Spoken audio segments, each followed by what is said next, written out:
Yeah. I really didn't want to leave New Hampshire between you and I. Right. But they called me in kind of the end of September, and they said, we want you to come up to AAA. I couldn't say no. Right. Right. I mean, this is my 11th year in AAA, but, you know, I was 70 miles from home. I was an hour and 5 minutes. I was in my own driveway. Yeah. Here, 7 hours. And now it's a little longer to go to the Boston Gardens for a hockey game, too. Well, it's a little longer to go down the New York Thruway to Mass Pike into my driveway. Yeah. Fire away. Steve Blass, interviewed him on Tuesday. He was down in Jamestown, and he was talking about Richie Hebner. Oh, God. Does he know him up in Buffalo? Yeah. He okay. Does. And so one of the things we did was talk about, of course, you. And he had some good stories about you. But I bet you have probably a story or two about Steve Blass. Nah, he was just a fun guy. You know, the sad thing about him, his biggest asset was throwing strikes. And all of a sudden he comes to spring training that, I'm not sure what year it was. 73. 73, he couldn't throw a strike.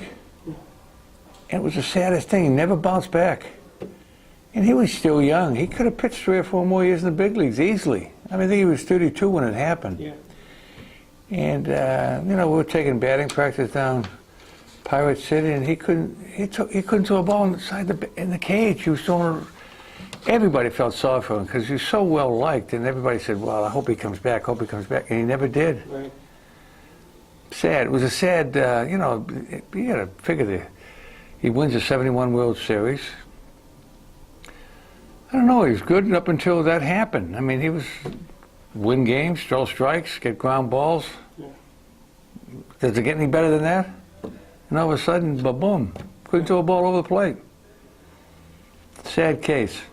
Was there much counseling? I mean, it's a difficult thing to watch from the player's perspective. Oh, yeah, because he was so well liked. Everybody's rooting for this guy. And I think they sent him to this doctor, that doctor, and didn't work out. Yeah. Sad. One of the things I did with Steve, and it's because 71 to a lot of Pirate fans was, of course, a magical year, and you were in the middle of all that, was I showed him this thing which we had, which was sort of a team book of players, and showed. I said, Steve, are there reminiscences? I mean, in this, or a thought, or a process, or a story, or something as you go through that from a player's perspective? And I've never seen this book. This is a nice book. I found it just the other day. It was in my archive, so clearly. Nice book. Yeah. Yeah. So what do you want to know? So anyways, if you're looking at some names and you look at whether it's Clemente or Grant, you've got a story or a comment or a... Mudcat Grant, lead off. Yep. First big league home run off him. Is that right? In Jerry Park, May 15th, 1969, a low 3-1 fastball. How's that? Jackie Hernandez. We wouldn't have won the World Series without Jackie Hernandez. He played tremendous shortstop. Clemente, everybody knows about Clemente. Great player. Sad thing, the day he got the 3,000 hit, it was a rainy, crappy day in Three Rivers Stadium against the Mets. Got a double off of John Matlack. There's only like 14,000 people in the stands. I know it was a bad day, but it's funny. As good as we played, you know, it's a football town, no question. I mean, last year they juiced it up. Last year, Pittsburgh winning, which was great. Bob Robinson, I roomed with him my first 3 years in the big leagues. Big, strong kid.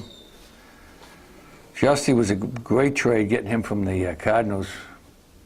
Relief pitcher, did a good job. You know, Nellie Brow's a great guy. He came from the Cardinals too. Was that in the same deal? No, I don't think it was. I don't think it was. I'm going through these pictures. I could probably have a story for every one of them. Yeah, go ahead. Doc Ellis, character, but a good guy. Every once in a while, Doc wanted to say 1 and 1 was 3, just to be different. But he was teammate. He was a good guy. Yeah. He really was. But people outside the clubhouse, you know, they had their own opinion. But good guy. You know, he threw that no-hitter in San Diego. They said he was kind of out of it a little bit, but. I don't know, he threw a no-hitter, and it was good. It was a nice... I played third that night. It was pretty interesting. But he had a little bit of wild then, wasn't he? Didn't he have a few walks? I think he had 6 or 7 walks, 6 walks or something. Yeah. Jose Pagan, good player, good utility player, good pickup. Stars, we all know Willie. I batted behind Willie for a couple of years there. And back then, I don't think it happens now, but back then, Willie hit the home run, the next guy got hit. And I always said, why hit me? He's the guy that hit the ball 450 feet. So I got a few black and blues because of Willie. And I told Willie, don't hit him so far. Willie, I'm up next, and I'm an innocent soul. I think I'm a nice guy, and I'm getting drilled in the leg and the neck and the arm. Willie would just laugh. Sanguine, always smiling, great personality, played hard, good catcher.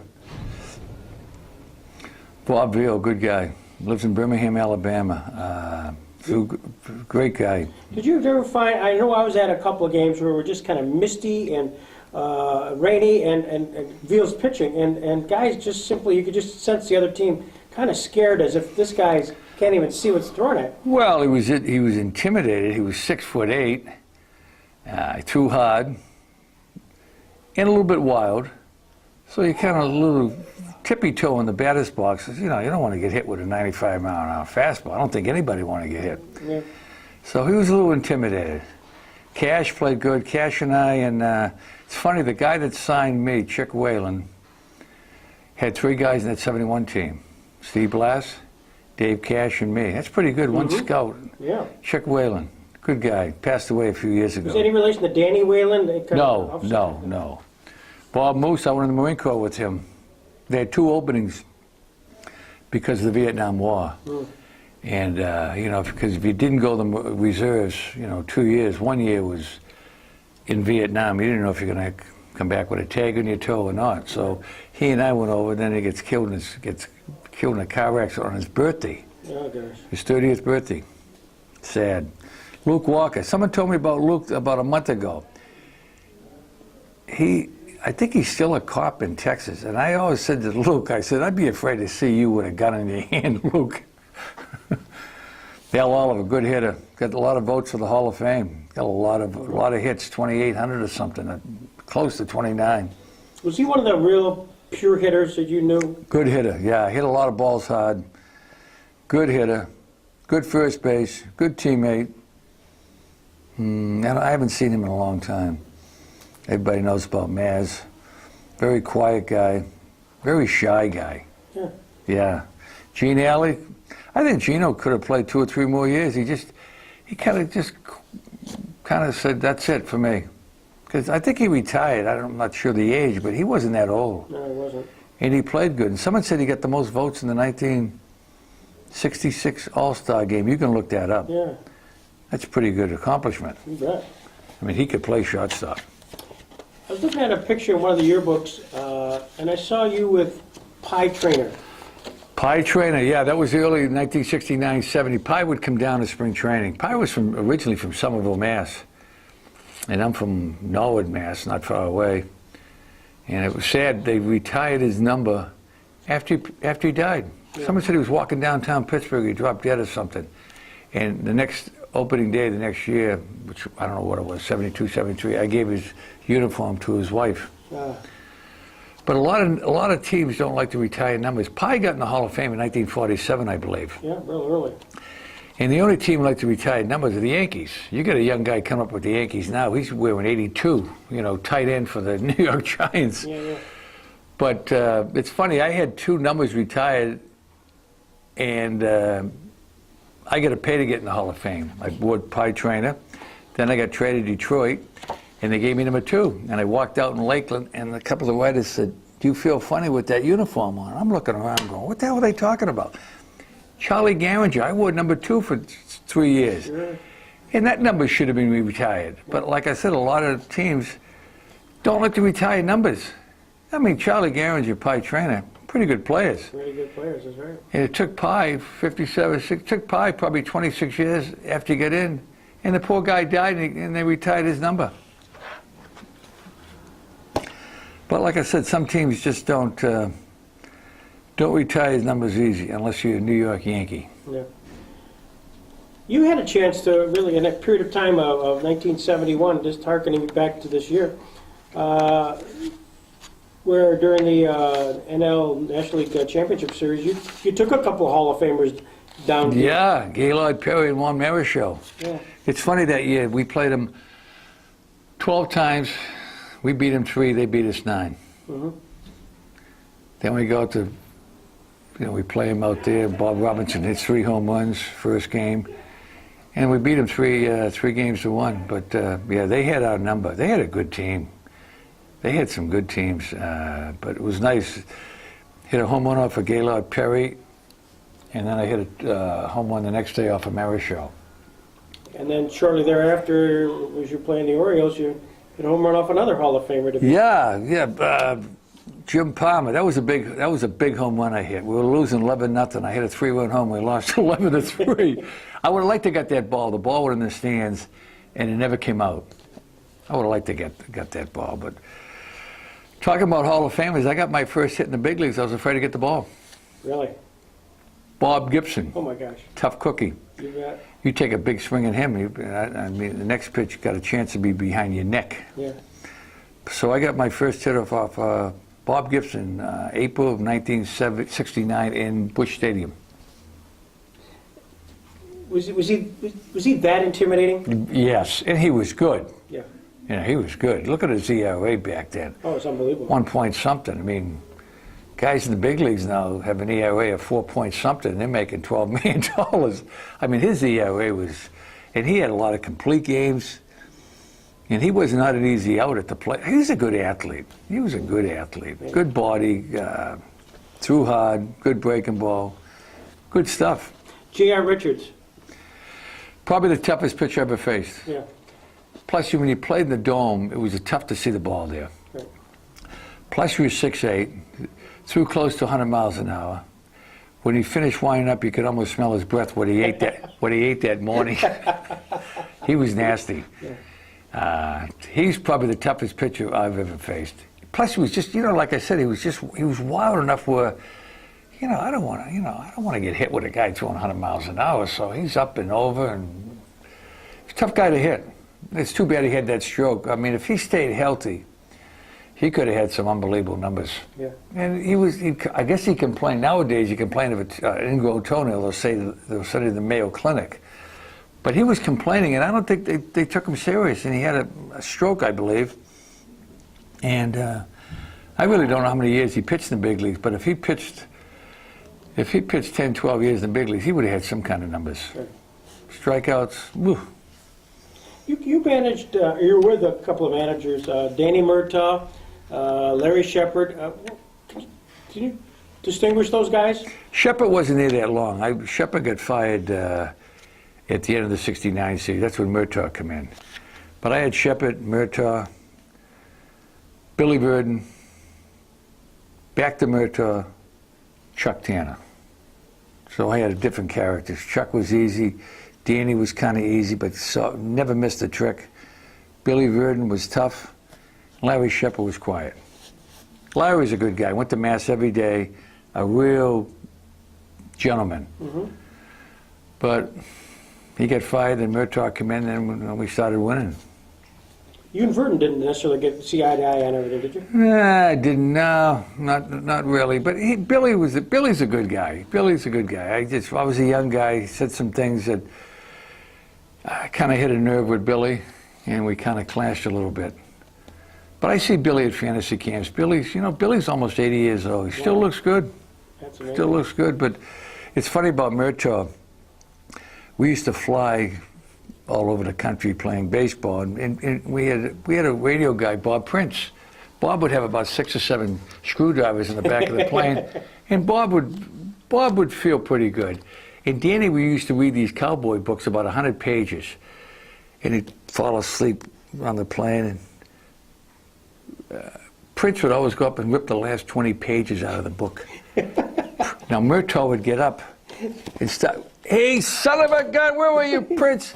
It was all the time. And they used to do that. You do that in the big leagues now, you have a fight. Yeah. But you can't believe what we used to do in the big leagues. Yeah. Stuff like that. And Murtaugh would never finish a book.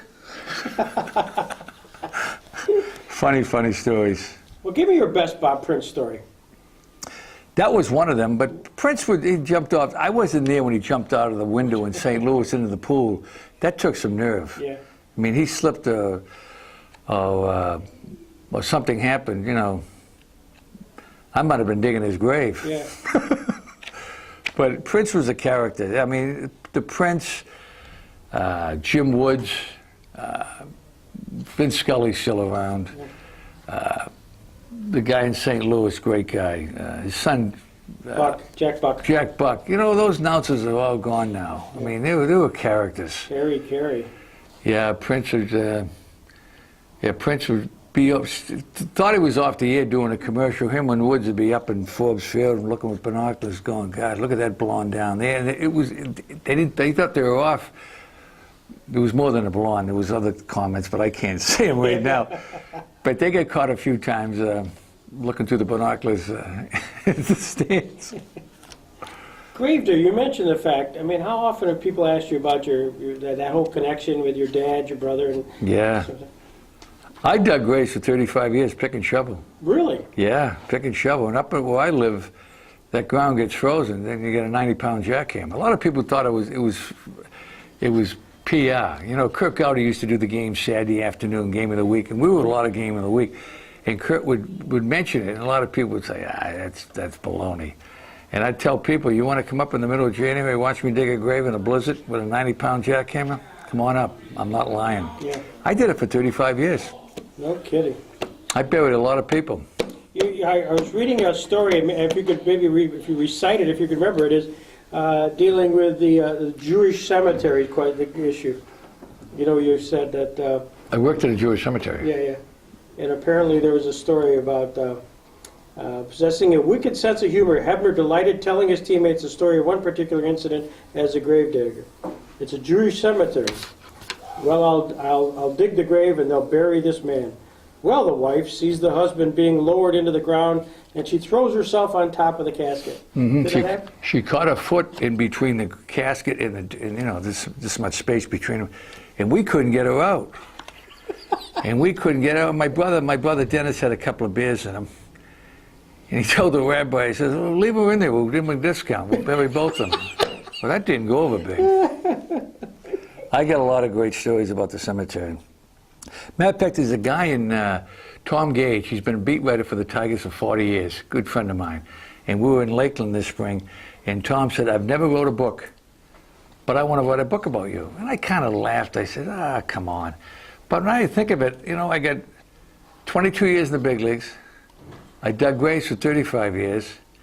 Now I work in a funeral home for the last 11 years. Who the hell has done that? I know. I got some great stories, and I got another funny story. Yeah. I'm driving the hearse about 3 years ago, and the priest didn't go with me, so I had my cell phone in the other seat, and the cop's leading the pack with his flashes on, and I'm about 5 miles from the cemetery. My phone rings. I says, I'm not going to wake the guy up behind me, so I'm going to answer the phone. Hi, this is Dave Stockstill. Well, he says, "I'm sorry, I'm going to let you go." I get fired driving the hearse. So I look back, I said, "You think you're having a bad day? I just got shit canned." True story. I get fired driving the hearse to the cemetery. I don't think that's ever happened to anybody. No, I'm sure it hasn't happened to anybody. Was it tough? You had a long relationship with the Pirates. Was it tough when they finally had to kind of deal with you? Well, I tell people, when you're there for 8, 9 years, and I was kind of a popular Irish kid that talked funny, that played in Pittsburgh with a lot of Irish and hunkies. Oh, sure. Yeah. And what happened was, Galbert, they offered me 80, 90, 100,000. That's 270, right? There you Now, general manager for the Phillies back then, a good friend of mine. What the hell's his name? Died. Not Ruley Carpenter. Anyway, the Phillies called me and said, "We're going to offer you 600,000. Now, I didn't go to Harvard or anything, but I ain't that stupid. Now, you're going to talk about 270 to 600,000. What would you do? Yeah. I didn't want to leave Pittsburgh, but the money, and everybody brings up the money about these hungry ball players, this and that, but You take Joe Schmo off the street and you say, do you want 270 or 600? How many people would take 270? Yeah. Well, that's the reason. That's why I went to Philadelphia. I didn't want to leave Pittsburgh because I was there 8 years. I knew a lot of people there. We won. But it's funny, I signed with the Phillies. We get in the playoffs the next 2 years. Yeah. And you went over to first base, right? Yes. I had 2 good years there. And I don't want to be I had 2 good years. And all of a sudden, Bill Giles wanted Pete Rose. And Pete came, and guess who went out the door? Me. Yeah. I went to the Mets. I went from a first-place team to a team that couldn't beat the Cooks at the Hilton Hotel. We lost 99 games that year. It was a tough year. Planes flying over LaGuardia. It was a miserable year. And general manager then, who works for the Red Sox now, Joe, he offered me Joe McDonald, good guy. I like Joe. Joe offered me a 3-year deal to stay with the Mets. I said, Joe, I hate to tell you, Joe, you can offer me a 12-year deal. I ain't staying here. Right. And I'm an Easterner, you know. But people like New York or don't like New York. I didn't care for New York. It was hustle bustle, plus we didn't win. You know, we won 2 games a week. Well, Christ, we celebrated with champagne. We thought we won the World Series. So what happened was, I was out carving pumpkin with my 2 daughters, and my wife comes on and says, hey, there's somebody on the phone, Sparky. Who the hell, who's Sparky? And I get traded. It was Sparky Anderson. He called me, he says, welcome to Detroit. And I stopped carving the pumpkin with my 2 young girls. And I went in, I said, okay, Spark, I'll see you in Lakeland. How were your years with the Tigers? Good. I like Tiger Stadium. It's a beautiful ballpark to play in. Unfortunately, it's been ripped down. Yeah. But Sparky's a good guy to play for. Yeah. Hard-nosed guy. I mean, I don't know if Sparky could manage the 2014 player. You know, I mean, he almost, I don't know how many guys are making $12 million have to be told they're good. You don't have to, I mean, if I'm making $12 million, you don't have to pat me in the fanny. Yeah. But Sparky was an old-time manager, and he just, you know, you play hard, you played. You didn't play hard, you didn't play. Yeah. Sparky would have meetings would last about 2 minutes, get right to the point, boom. You have managers now will talk a half hour. After 15 minutes, you get half the guys in the back room sleeping and saying, when's this idiot going to finish talking? Right. Sparky had quick meetings, right to the point, boom, let's go. That's the way I like it. You could talk too much in a meeting and you ain't going to get nothing out of these players. Right. They'll probably want to give you a standing ovation when you end, but they won't. Was your highlight year the '71 Pirates? Yeah, 71 was a good year. You know, coming through the tunnel, beating Baltimore, and looking at 300,000 people downtown. It was like you had goosebumps. It was amazing. And I had a World Series ring on when I was 23 years old. But I think one of the biggest thrills is I graduated in high school in '66. And if you told me I was going to be in a clubhouse in Forbes Field, September of '68, 2 years later, 2 lockers from Clemente and Mazeroski, Gene Alley, I'd say, what the hell am I doing here? Mm-hmm. But 2 years out of high school, that was a big thrill playing in old Forbes Field. That was a lot of people, listening to this interview, never even seen Forbes Field, but that was a very unique ballpark, right downtown Oakland. Exactly. And you can walk across the street after the game, go into Frankie Gustine's, get a nice cold beer. Or they had all little places around there. Then they opened the ballpark down Three Rivers. There was nothing around Three Rivers. That's why the new ballpark in Pittsburgh, I think it's the prettiest ballpark in baseball. They got everything around there. Right. Three Rivers Stadium had nothing. When the game was over, you had to get the heck out of there. Right. Forbes Field had a lot of, right around the University of Pitt. But Mazeroski's, that wall was still up. Right. Have you seen it? Yeah. Still up with the vines on it. They kept that up. It's a big medical building, I guess, University of Pitt put up. But I drove by there a couple of years ago and see the wall up there where Maz hit the home run. That's pretty cool. Well, they still annually replay the game on time. I mean, in other words, they clock it at 1 o'clock, and 150 people will show up. And then one year, they limoed in Mazeroski just to sit there. Really? With a beer listening to the last inning, of course, and it was just cool. I made a mistake. I told Maz, one of my first years there, I said, Maz, I came home from St. Catherine's School, my white shirt and my blue tie, parochial school. I rushed home, and I was a Yankee fan. You hit that ball over the fence. And I said, why the hell am I telling this to Maz for? Maz just laughed. That's why he loves that. Yeah. But I was a Yankee fan. I wished I was signed by the Yankees, but I was the #1 draft pick from the Pirates. I was the 15th pick of the country that year. And back then, I didn't know, #1 draft pick, I didn't know. I mean, #1 draft pick makes now $3 million, don't they? Yep. Just for an autograph. Do you have a Clemente story? Well, Clemente was, Okay. no, I'm all set. It's almost 3, that's all. Yeah, I'm all set. But Clemente was, I don't know, I guess he was in a slump. He goes in a slump, doesn't get a hit for 2 days. But anyway, Clemente was in L.A. and he told Tony Boswell, run me down with, I don't know if you heard this story, run me down with goat milk. And Tony says, what the hell is this guy talking about? He rubs him down with goat milk. He gets 4 or 5 hits that night in Dodger Stadium. He does it the next night. He gets 3 or 4 hits again. Oh, geez, everybody want to go out and buy goat milk. Because a lot of guys went in the clubhouse, when Tony was rubbing him down, they said, he's full of crap. He's not rubbing. He had goat milk, and he's rubbing goat milk on his back. I'm going, you got to be kidding me. I was going to go out and buy 3 gallons of goat milk, see if I get out of this slump. But it's funny, they made a statue of Clemente. Mm-hmm. Someone made a statue and put it in the trainer's room, in Tony Bartolom's trainer's room. Okay. And then Clemente never knew anything about it. So Clemente walked around the corner, looked in, and he almost passed out. It looked just like Clemente.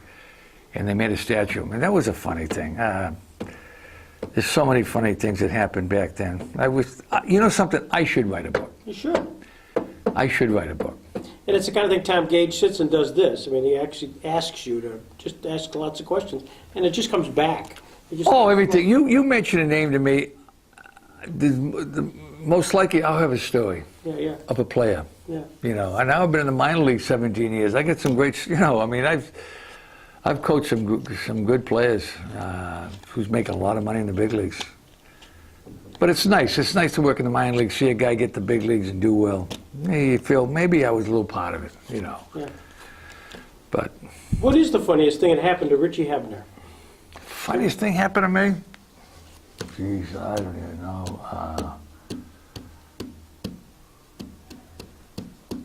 I can't even think what happened. Probably somebody funny. I can't even think what. Or maybe something that you saw that was really funny. You're one of those deals where you say, Greg, you can't believe this story. Something, I'm blank right now, to be honest with you. Was there a guy who really intimidated you? I mean, J.R. Richards you talked about, but J.R. Richards was he was good. Seaver was good. These guys around here now in the minor leagues, some coaches say, these guys didn't throw hard back then. I said, let me tell you, yes, they did throw hard. And when I came up to big leagues, I think there was only like 18 teams in the league. Now there's 30 teams in the league. It's pretty watered down. Yeah. But it gives a chance for these guys to make money. My first 3 or 4 years in the big leagues, my paycheck, I could go to a gas station, cash it, and get a 6-pack of beer. Right. I mean, I didn't know what a bank was until my 5th or 6th year in the big leagues. Yeah. But now the big leagues, the minimum in the big leagues is $500,000. You know what the minimum in the big leagues was when I came my first year in the big leagues, 1969? It's $500,000 now. What do you think it was in 1969? $5,000. $10,000. $10,000? $10,000. Wow. I hit 301 my rookie year. That's the thing that. It doesn't bother me. It bothered me for a while, but Pittsburgh's not a real good PR town. Mm-hmm. But I had 301 my rookie year and never got a vote for Rookie of the Year. That's just, Teddy Sizemore got it. Coco LeBoy got some votes. Larry Heisel got some votes. Al Oliver got some votes. I didn't get a half a vote. And, I had like 470 bats. It wasn't like I had 240. I was going to ask you, just, I don't know your timing, but, No, I can go to 3 o'clock. okay, that's terrific. Thank you very much for doing that. You had, that's kind of 70, 71 season, the first all-black Yeah. lineup. Was that a conversation? Oh, it was headlines in the paper in Pittsburgh, yeah. Yeah. I mean, we didn't think nothing of it, but the people in Pittsburgh, you know, they made a big issue out of it. But, you know, we had good players. We had good players. You know, we just, back then we had a lot of black, a lot of Latin, a lot of white. It was like a mixture. I called it the UN building. When I walked in the clubhouse, I thought it was the UN building. We had guys speaking Spanish, English, and then this guy was speaking over here. I'm going, this is an interesting. Maybe I'll learn some Spanish before I get out of here. Did you? No, not really. Was But we had good players. I hear people nowadays, chemistry's a big thing in baseball. Yeah, maybe, but something, I'll take good players. Good players win. Chemistry, not every team, 25 players, are going to like each other. I don't care what team you're talking about. Give me good players. Good players will win. Bad players, you get a pink slip. You'll be looking in the one ads. Yeah. Was there a leader? Kind of a guy who you... Stargio, I think, looked, everybody looked up to Stargio. And Clemente ran every ball out. So if you see Clemente running balls out, 38 years old, I mean, you better bust your ass. But Maz was around. Maz didn't say much. But they knew the background of Maz, so they said, something? It was a good mixture. We had older players. In 1969, they went with 3 rookies. Myself, Manny Singy, and Al Oliver. They said, we're going to go with 3 rookies, and we're going to start trying to build this thing up. And it worked out. We got in the, every time I went to spring training, I'd tell my father, put the shovel away a little longer. And he said, why? He said, we play in the playoffs. Mm-hmm. The other teams be home watching us in the living room. Yeah. You kind of knew we were going to win in the playoffs. I mean, I've been in 11 playoffs, 10 as a player, 1 as a coach. That's a lot. That's a lot of playing in October, where a lot of guys are home playing golf or getting ready to put the TV on and watch us play. Nice. Do folks on this team here know who you are? Do they know your 18-year career? I think they do. I think you get a little respect when you get a guy around as much as I've been around. I think they treat me good. I think that's one of the reasons. Sometimes in AAA, AA, if you get a hitting coach or pitching coach that maybe went to AA, never played in the big leagues, I don't, and I'm not putting a halo on my head, believe me, but I don't think they get respect like I do. These guys do know I played in the big leagues, and they know I have 2 World Series rings. Right. And so it helps. Yeah. And these guys are good here. I've been in 11 years in AAA. This might be one of the best groups I've had for good guys. Good guys. Even though they go up and down, up and down. You get a guy coming down, he mopes. I don't like mopers. And you get a guy coming down from the big leagues and mopes. And the only thing I can say is, get better, you go up there. If you don't want to get better, go home. If you need a ride to the airport, I'll give you one. Because if you come down mope, there's 24 other guys trying to get to the big leagues. Don't ruin it for them. Right. If you come down, you don't want to be down here, go home. I don't sugarcoat anything. I'm kind of from the old school. I tell it like it is. I ain't going to pat anybody in the ass and, let's go. You in AAA, you should know you're 1 step from the big leagues. If you can't turn it up here, you got a problem. Especially the way they're giving money in the big leagues. Yeah. And if you got a wife, if you're married, she's going to get on your butt and say, hey, let's get back to big leagues. The checks, the zeros are a little bit more zeros in this check than in AAA. Are you watching the Bruins? Is that your team? Yeah, tough loss last night. Tough penalty. 7 seconds after the penalty, Montreal scored. That's right. A lot of hatred there. It's like the Red Sox-Yankees series. Yeah. You can see rivals, Michigan, Ohio State, Red Sox, Yankees, Bruins, Montreal, I don't know. But that's one of the top 5. Right. They don't like each other. I recommend the Bruins will win tomorrow afternoon in Boston. I mean, I'm not giving up if they're down 2-0, but I don't think you want to be down 2-0 going into Tuesday in Montreal. No. Who was your hero? I mean, that's really was your sport, hockey. When you was your high school, who was your hero? Bobby Orr? Well, Bobby Orr, Bobby Hull. I met Bobby Hull one night. That was a big thrill. But I could have signed with the Bruins or the Red Wings. Mill Schmidt offered me to go up and magnify Flyers up in Canada. And Bobby Orr was in the other team. Bobby Orr was in the Austria Generals. I would have played in the Flyers who Bernie Perrant, Derek Sanderson, Gilles Marat, Don Ory, Glenn Sather, Westfall. Yeah. About 8 or 9 guys in that team were in the NHL within 2 years. But I picked baseball. A lot of people in my hometown didn't like when I signed with the Pirates. They knew me as a hockey player. When you played high school hockey, there was 5,000 people at the game. You didn't get there an hour before the game, you weren't getting in. Yeah. High school baseball, there was 5 people at the high school game. So people knew me up there as a hockey player. So when I signed with the Pirates, I went, I want to see this kid play hockey. I was a better hockey player than baseball player. Yeah. These are all knocked out. Yeah. But it was a good game. I suspect part of that was just the longevity aspect that. Yeah, I look back now. I mean, I played 18 years in the big leagues. I don't know if I would have played. I would have liked to have seen what I would have done in the NHL, though. Yeah. I really would have. In that game, you give someone an elbow, you get a 2-minute penalty. You give someone an elbow here, they'll throw you out for 3 games. Right. You can get, you get a little physical. Good game. Bobby, I know Bobby. I see some of I go down to Tampa. I see Phil Esposito once in a while. Phil's a character.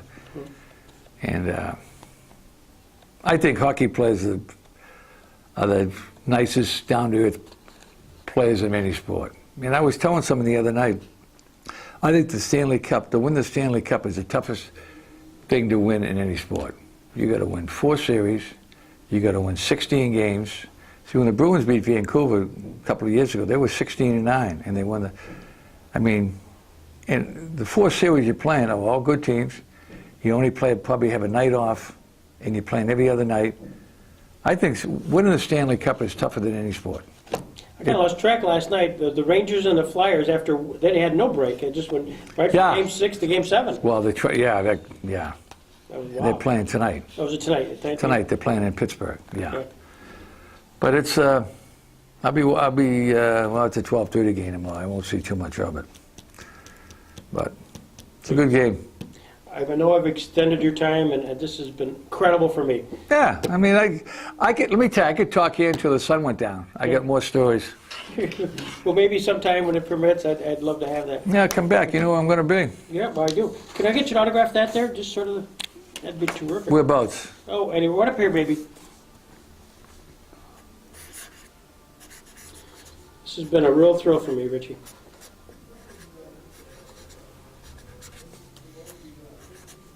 You have a lot of fans in Jamestown, New York. It's very close to Warren, Pennsylvania, which is a hotbed of pirate activity. I always try to get back with the Pirates. I call them. They never call me back. I would always, yeah. They're struggling. They lost a doubleheader last night. Oh, they're having Steve Blass, when he was talking, he's a terrific speaker and he tells a lot of good war stories. Steve Blass is one of the funniest guys you want to be around. Yeah. I do fantasy camps with him. He could go to Vegas on stage, one-man show, and hit everybody laughing. He got that knack. Yeah. Did he tell you he played golf about 4 or 5 years ago? No. He got 2 hole-in-ones in 1 round. Oh, you're kidding. Now, what's the chance? I told him when he told me that story, I said, I hope you went out and bought a Powerball ticket. He got 2 hole-in-ones in 1 round. My God. Yeah. I got one last year in October. Did you really? Yeah, first one. Everybody's dream. My gosh. Yeah.